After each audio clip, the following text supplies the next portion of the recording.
এক আল্লাহর বান্দা, বান্দায়ে খোদা মদিনা শরীফের এক গলি দিয়ে আসতেছে। এক কুকুর, কুত্তো বা কুত্তো কুকুর ভিতর থেকে বের হয়ে করে বের হয়ে ওই পথের প্রতীকে পায়ের মুড়িতে, পায়ের গোড়ালিতে কামড় দিয়েছে। এমন কামড় দিয়েছে, রক্তাক্ত করে দিয়েছে। ওই বেচারা দৌড়তে দৌড়তে, কুকুর যখন কামড় দিয়েছে রক্তাক্ত করে দিয়েছে, ওই বেচারা দৌড়তে দৌড়তে আমার নবীর হুজরা শরীফের সামনে এসে গেছে। আমার প্যারা নবী ওই বন্দাকে দেখলেন, কি ব্যাপার, তোমার কি হয়েছে? তোমার পায়ের গোড়ালির মধ্যে রক্ত কেন? ইয়া রাসূলুল্লাহ, আমি ওদিক থেকে হেঁটে আসতেছিলাম, এক কুকুর ভিতর থেকে আমি দেখি নাই, ওই কুকুরকে কোনো আমি উত্তক্ত করি নাই, হঠাৎ করে ওই কুকুর বের হয়ে আমার পায়ের গোড়ালির মধ্যে কামড় দিয়ে আমাকে রক্তাক্ত করে দিয়েছে। তুমি কি ওই কুকুরকে কোনো পাথর মাটি নিক্ষেপ করো নাই? ইয়া রাসূলুল্লাহ, করি নাই। চলো, তুমি আমার সাথে আছো। এটা কুত্তর খাই তো সাইক্লোসার ধরে। আরে তোমাকে তখন কামড় দিয়েছে, আমি নবীর সাথে যখন আসবে আর কামড় দিয়ে না। আমাকে কাফের মুশরিক মুনাফিকরা না চিনলো, এটা কুকুর হলো, কুকুর না পাক কুকুর হলো, আমাকে চিনে। তুমি ভয় করো না, আসো আমার সাথে আসো।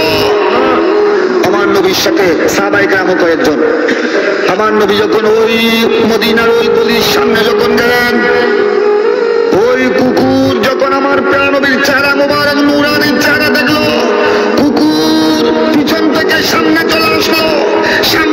সামনে আসার পর কুকুর আমার নবীর কদমে পাকের সামনে মাথা ঝুঁকিয়ে দিল। আমার নবী ওই কুকুরের সাথে কথা বলছেন আরবিতে।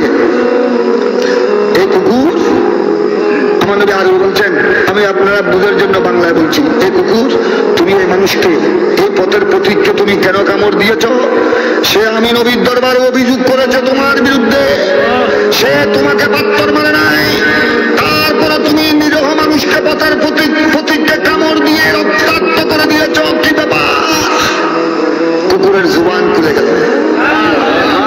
আমার প্যারা নবীর মুজিজা, আমার নবীর শান, আমার নবী খোদার খোদাই সমগ্র সৃষ্টি জগতের ভাষা বুঝতে। আমার নবী যার সাথে ইচ্ছা আমার নবী তার সাথে কথা বলতে, এই শক্তি আল্লাহ আমার নবীকে দান করেছে।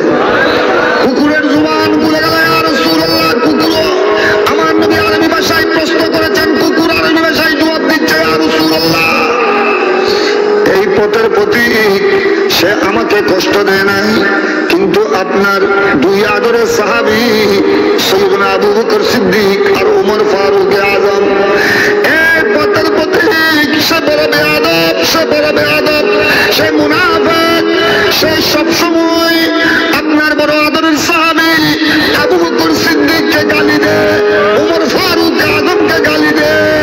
আমি কুকুর হতে পারি, আমি তা সহ্য করতে পারি নাই। আজ যখন আমি সুযোগ পেলাম, আমি তাকে কামড় দিয়ে প্রতিশোধ নিলাম। সে আমাকে গালি দেয় নাই, আমাকে পাথর মারা নাই, কিন্তু সিদ্দিক আকবরকে সবসময় গালি দেয়, ওমর ফারুক আযমকে গালি দেয়। লিআন্নাহু ইয়াসুব্বু আবা বকর ওয়া উমরা, লিআন্নাহু ইয়াসুব্বু আবা বকর ওয়া উমরা। এই কমবক্ত জালেম, এই পথের প্রতীক, সে সিদ্দিক আকবরকে গালি দেয়, ওমর ফারুক আযমকে গালি দেয়, ওনাদের শানে বেয়াদবি করে। আমি চতুষ্পদ জন্তু কুকুর হতে পারি, আমি সামান্য নগণ্য সাধারণ সৃষ্টি হতে পারি, আমি নাপাক কুকুর হতে পারি, আমি সিদ্দিক আকবরের শানে কেউ বেয়াদবি করলে, ফারুক আযমের শানে বেয়াদবি করলে আমি কুকুর সহ্য করতে পারি না।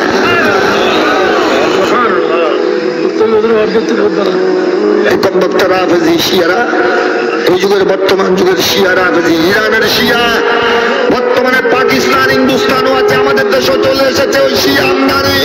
এই শিয়া রাফেজিরা বর্তমান এই কমবক্তা জালেমরা হলো সিদ্দিক আকবরের শানে, ফারুক আযমের শানে বেয়াদবি করে।